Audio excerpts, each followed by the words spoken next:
Welcome to The Burning of the Midnight Lamp, where we are dissecting music history, album by album, and track by track. We continue with our journey on Sparks' second album, A Woofer in Tweeder's Clothing from 1972. We have come to the 8th track, a track called Underground, and it's a track written by Earl Mankey, the guitarist in the band. And he didn't write a lot of songs for the band, but he had written one song on the debut album, Biology 2, which you have seen our previous episode on that album. You probably remember our reaction to that quite odd song, we could say. And as on that track, Chris here hasn't heard this song at all. So we'll see. Will it be as weird as Biology 2, or is it maybe more ordinary? Expect the unexpected. We'll start by listening to the song Underground. We'll discuss it afterwards.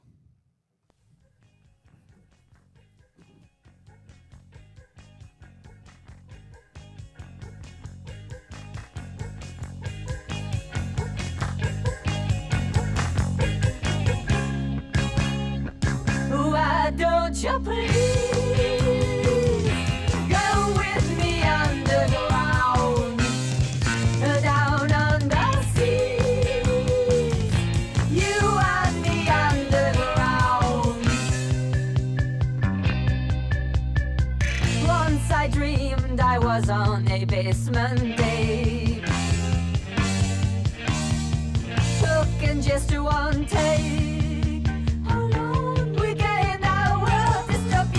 I read about millions just for crack fusion, appeal to the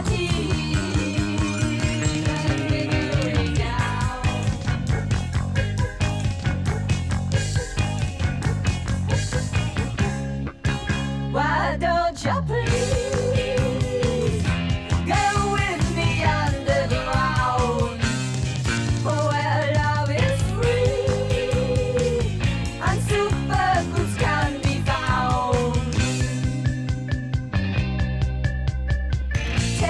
plunge now deep into the earth,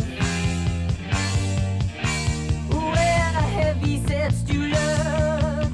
Are you again? Mystery follows close at our heels, whispering secrets and traveling concealed down under cities and the roots of the trees. Oh, how I love you in times such as these.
Yes, so that was Underground by Earl Mankey. It's a lot more normal than I was expecting. Yeah. Standard song. Well, not a standard song, but it's well. A standard song in Sparks' catalog. yeah. It's a song. It's not a sound collage, and well, it has interesting break when the song fades in, just as in the opening.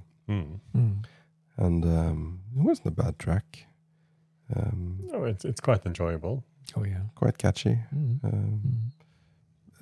No, I'm glad it wasn't longer, because it had shown his ideas, and it wasn't that catchy for a long repetition part. But well, that was the first meeting this song, and that was pleasant enough. Lyric didn't give me any interesting. Well, the other lyrics on the album, they're, you know, they collide with surrealistic lines, and they hint at. Well, apart from Here Comes Bob, which has a story, the other just hints at stories, and sometimes the story is not even. Well, it's not even possible to get a literal meaning, and this is not. This is more of a plain song, even though literal meaning. Going underground, it's both underground musically and underground into the earth and the sea, and just Where love is free and supergroups can be found. Yeah, combining those two. I once dreamed I was on a basement tape. Is that a reference to another Bob and his band? Yeah, I mean, it has to be. Yeah. Maybe he indeed did dream that once. Yeah. Took him just one take. Right. Yeah, so what I'm saying is that the lyric doesn't have this originality and weirdness that many of the other tracks have in their lyrics.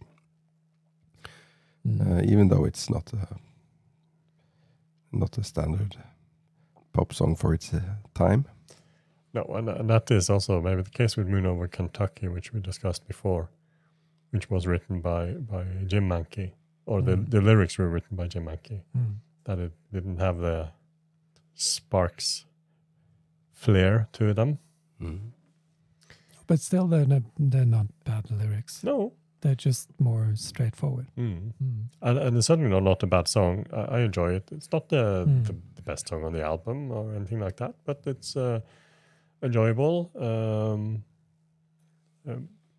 Which one would you prefer of this and Biology 2 then on the debut album? Well, maybe Biology 2. It's actually hard to compare because it's so different. Yeah, that's something of its own. But I would think you always go for the more complex choice. I would, I usually pick the weird one because it's interesting. It does have some odd time changes here, I feel. Yeah. It's almost like the sentences are longer than they're supposed to be, just stretching them out, and then they don't. Yeah, where heavy set to do lyric, then that, jars because it's shorter than, it feels like that long line should have been longer. Yeah, but Russell, when he sings it, Russell always finds a way to kind of make it naturally, even though it sounds funny. But you can hear as well on this song that his vocals is still been compressed in the sense that it goes faster than what it. And this version indeed do go faster by maybe 10 seconds or something like that than the original master, because they did shorten the last 4 songs on this album to put them on an album together with the debut album on a CD to get space for them all. So this was sped up along with the next 3 tracks. And for some reason they kept that on all future releases, including the digital releases. Well, I mean, now when you speak of it today, as I mentioned with auto-tuning, which is on 99%, I think I read about music released today, kind of almost makes sense. Yeah. So, I must have enjoyed the new versions. Yeah, makes it more modern. Not quite sure that's comparable, but yeah, I see what you mean. And I do like these ragtime-ish parts in the song. Actually, especially the first time when you have the ragtime piano, and it sings "We gained our world distribution by relevant means, jazz, folk, rock fusion, appeal to the teens." That part there, musically, that actually I got associations to a much later song by No Doubt, "Tragic Kingdom." They have a song there that has a very similar break, actually. That is very possible. I was listening a lot to that album, but 20 years ago. Yeah, I haven't listened to that for years, and it's an odd association maybe, but that's something reminiscent there Yeah, in my mind. very interesting. Written by Earl, as said. Ron and Russell, they commented on all songs in this album, and what they said here. Ron said, Monkey Mania hits side 2. Okay. That's was it. Yeah. That's it. Yeah. Russell said, Earl's first smash since Biology 2. I think I prefer songs about microscopic organisms. Ah, So he agrees with you, Chris. yeah, he does. And what do you think? What do you prefer? Do you prefer Biology 2 or this more? Let's call it ordinary. Anything compared to Biology 2 would be ordinary. So let us know in the comments below. We also have a podcast series where we are discussing this album. So if you want to hear more about it, you can search that up and have a listen. And we have a Patreon where we have you can get early access to all the songs on this album and future albums that we'll do. We'll be back in a couple more days for the 9th track on this album, The Louvre. And until then, we'll just say goodbye and have a nice day. Goodbye. See you in the museum.